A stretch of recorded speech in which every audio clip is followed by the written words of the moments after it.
হে দুনিয়ার মুসলমান, একটু চিন্তা করে দেখো, আমরা যখন এই দুনিয়াতে ছিলাম না তখন এই দুনিয়াটা চলছে, আবার যখন এই দুনিয়াতে আসছি তখনও কিন্তু এই দুনিয়াটা চলতেছে, আবার যখন এই দুনিয়া থেকে চলে যাব তাও কিন্তু এই দুনিয়াটা ঠিকই চলবে। একটাবার নিজেকে প্রশ্ন করে দেখো, আল্লাহ আমাদেরকে এই দুনিয়াতে পাঠিয়েছে কিসের জন্য পাঠিয়েছে? আসলে আল্লাহ তাআলা আমাদেরকে এই দুনিয়াতে পাঠিয়েছে তার ইবাদত করার জন্য। আমরা এটা ভুলে গেছি, দুনিয়ার রং তামাশায় মেতে আছি, দুনিয়াতে নর্তকী দেখে জীবনটাকে শেষ করে দিতেছি। একটাবার চিন্তা করে দেখো, দুনিয়া থেকে যখন চলে যাবো আল্লাহ তাআলাকে প্রত্যেকটা প্রশ্নের উত্তর দিতে হবে, তখন কি করবা?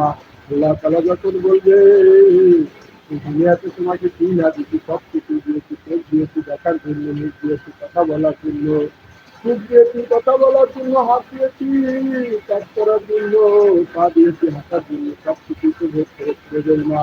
তুমি এত তিন বেলা থেকে খাইছো, আমি যে পাঁচ বেলা নামাজের দাওয়াত দিয়েছি, নামাজের কথা বলেছি, একটা বারে তো নামাজের কথা স্মরণ করলাম আমার ওই নাম, কি জবাব দিল তখন? একটু চিন্তা করে দেখো রে বেঈমান, এই দুনিয়াতে এখন আছো, একটা সময় কিছু থাকবে না, চলে যেতে হবে এই খবরে।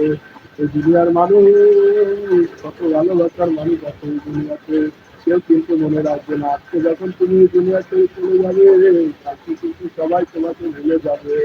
হয়তো বা 2 দিন 3 দিন তোমার কথা একটু মনে থাকবে, 1 মাস 2 মাস পরে কিন্তু তোমার কথা আর মনে রাখবে না মানুষ। সাধারণ মানুষ যখন মরে যায় তখন তার নামটাও থাকে না, মরে যাওয়ার সাথে সাথে কিন্তু তার নামটা হয়ে যায় লাশ। সেটা চিন্তা করে দেখো কি অবস্থাটা হবে আমাদের কাল কিয়ামতের দিন। আল্লাহ তাআলার কাছে আমরা কি জবাব দেবো? একটু চিন্তা করে দেখো রে বেঈমান, একটু চিন্তা করে দেখো, নামাজ ছাড়া আমাদের কোনো গতি নাই।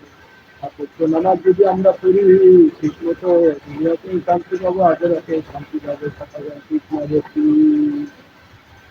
তো সম্মানিত ভিউয়ার, সবাই ভালো থাকবেন, সুস্থ থাকবেন। আর কেমন হয়েছে আসলে কমেন্টে জানাবেন। ধন্যবাদ সবাই।